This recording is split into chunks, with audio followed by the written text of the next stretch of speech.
E aí, pessoal, hoje eu vou falar sobre uma série que eu gostava muito lá no início dos anos 2000, em 2005, onde ela foi lançada, que era a série do Dr. House, ou House MD. Talvez tenha sido a primeira série, assim, de medicina que eu tenha assistido e que eu tenha gostado, né? Ela teve um total de 8 temporadas e 177 episódios, que é uma coisa totalmente não comum, né, para os dias de hoje, séries que conseguem passar de 100 episódios. E ela fez bastante sucesso, durou muito tempo porque ela tinha algumas características que eram completamente inovadoras para a época, como por exemplo, a gente vê a medicina ali, a gente vê uma série de verdade como se fosse de investigação. Nesse vídeo aqui eu vou falar sobre o que aconteceu com a série do House. Uma das coisas mais interessantes sobre essa série aí é que ela não é focada exatamente na medicina, ela é uma série de investigação. E uma das inspirações dela é sobre o Sherlock Holmes, que era aquele negócio assim de tu ter um vilão, que no caso aqui da série era a doença. E aí a gente tem o Dr. House, né, que era o personagem principal, e a sua equipe com 3 médicos que o ajudavam. E as escolhas dele eram totalmente pessoais, totalmente inequívocas. Ele era um personagem totalmente diferenciado, ele tinha um problema na perna que ele precisava tomar remédio, acaba que esses remédios fizeram com que ele ficasse viciado, mas a grande questão dessa série era realmente a personalidade dele e ele conseguir resolver aqueles mistérios, que era mais ou menos, né, um por episódio. Então, quando ele ia resolvendo essas questões das doenças, ele fazia coisas de forma totalmente inusitada, o que era realmente bem legal, porque daí ele entrava em confronto com a sua equipe, que cada um tinha uma certa personalidade, e a série foi ganhando em popularidade, né? Hoje a gente tem uma série que é baseada mais ou menos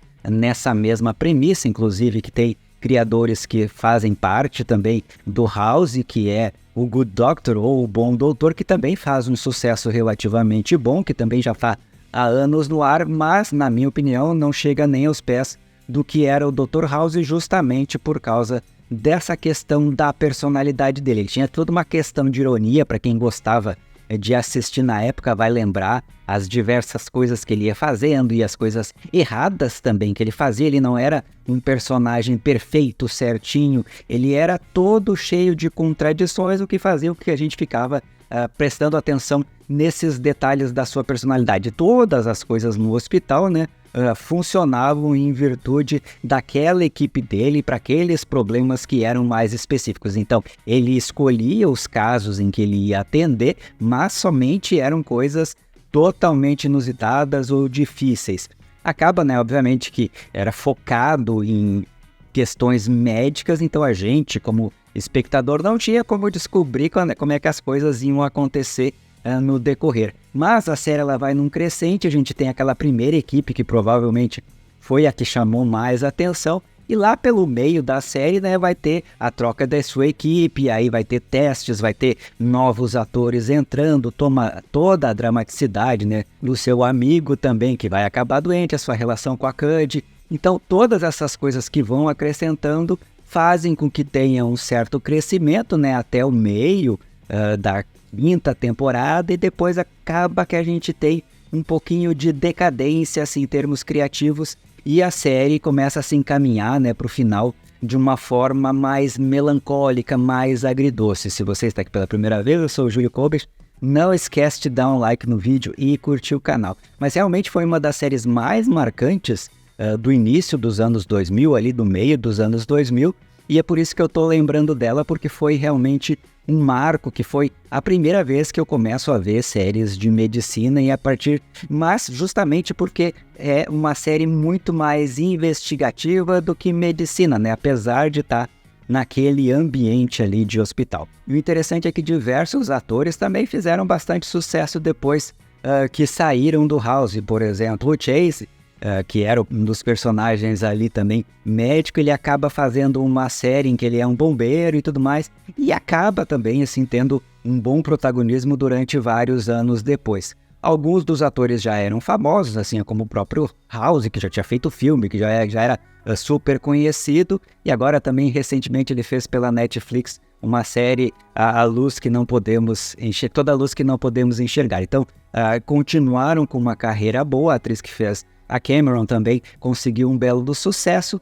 e realmente depois na nova equipe a gente tem também outros atores que continuaram com uma carreira boa. Isso não é tão comum assim em séries de TV, porque normalmente as pessoas quando ficam muitos anos fazendo o mesmo papel, elas ficam... A gente tem uma imagem daquilo ali e fica difícil de separar depois. Mas realmente os atores eles conseguiram ter uma carreira mais, digamos assim, de bom tamanho. Embora, né, alguns deles a gente não veja mais tão seguidamente, como a atriz que fazia a Doutora Cuddy, faz tempo, por exemplo, que eu não vejo nenhuma série com ela, mas realmente vale bastante a pena a gente ver algumas séries também desses outros atores aí. Em relação à história da série, de como ela foi se desenvolvendo, a gente tem as micro-histórias, né, de cada doença que vai sendo desenvolvida e resolvido o mistério em cada um dos episódios. Depois a gente vai ter o câncer do seu grande amigo, né, que vai acabar culminando todas as suas peripécias que vão acabar ameaçando a sua licença médica. A gente vai ter a história de fundo, né, o seu problema com as drogas, com o Vicodin, e as coisas vão se encaminhando de uma forma em que vai ficando um final mais tristonho lá pelas tantas. Então, acaba, né, que seus demônios pessoais, os seus problemas pessoais, eles vão fazendo também com que influencie na narrativa da série, fazendo com que, obviamente, a gente chegue num final dizendo assim, ok, agora chega, não precisa que tenha mais continuação. Inclusive, as 2 últimas temporadas, elas não foram tão boas em relação às outras, justamente por causa dessa condução aí mais triste, mais depressiva, digamos assim. Mas acaba que combina, né, com o personagem principal, do jeito com que ele foi desenvolvido. A gente já imaginava que não daria para chegar a um final feliz. Era uma série realmente que focou no drama, que focou na parte mais negativa da vida pessoal dele. A gente sabe que nada na vida dele dava certo, ele tinha muitas dores, mas as suas relações pessoais também não eram profundas ao ponto de fazer com que ele tivesse uma felicidade mais duradoura. Então isso faz com que, obviamente, muitas pessoas também consigam ver esse lado mais depressivo do Dr. House e faz com que haja, né, uma identificação em relação a ele.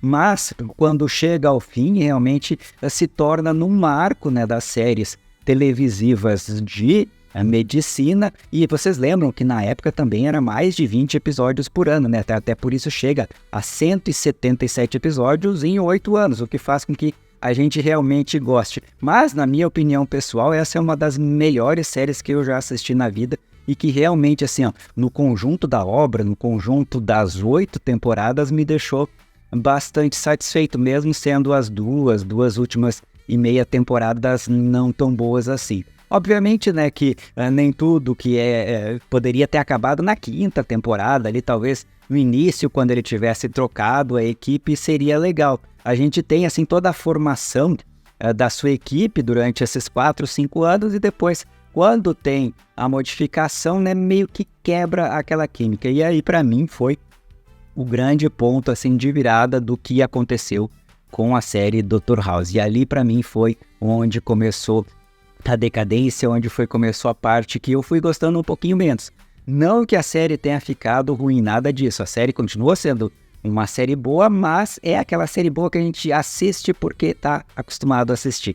E no começo, até a 5ª temporada, a gente assistia porque era uma série maravilhosa e que a gente gostava de ir a capítulo, vendo episódio a episódio o que estava acontecendo. Para mim, uma das melhores séries dos anos 2000, espero que vocês tenham assistido essa série mesmo. Quem é mais velho, que assistiu na época, e quem é mais jovem, que queira assistir, é uma série que eu recomendo bastante, assim, das mais antigas, assim, para essa sessão naftalina aqui, para a gente conversar sobre as coisas que aconteceram no passado, mas que valem a pena da gente assistir. Eu recomendo a série House MD para quem já assistiu lá antigamente, para a gente conversar aqui quais são as boas memórias, quais são aquelas ironias, as coisas que aconteceram lá que a gente lembra. E para quem não assistiu ainda, corre lá, porque dá para assistir, dá para se divertir. É uma série que não envelheceu, também isso é legal de fazer. As ironias, elas são inteligentes, o roteiro é inteligente, é uma forma legal de contar a história. Então eu tô falando aqui de uma das melhores séries dos anos 2000, do início dos anos 2000, e que fez bastante sucesso, mas focado num público bem mais adulto realmente. Espero que vocês tenham assistido na época e quem não assistiu, eu espero que vocês assistam, que é uma recomendação que eu dou para vocês. A série Dr. House vale muito a pena e me dá bastante saudade assim de ter uma série desse nível, coisa que a gente não vê tão seguido nos dias atuais. As séries médicas atuais são todas meio pasteurizadas de um jeito que falta aquele carisma, né, dos personagens. Lá a gente tinha diversos personagens que realmente batiam de frente com ele e as coisas iam acontecendo de uma forma super legal. Se você lembra do House, se você assistiu House, comente aqui quais são as suas memórias afetivas em relação a essa série. Um abraço e até o próximo vídeo.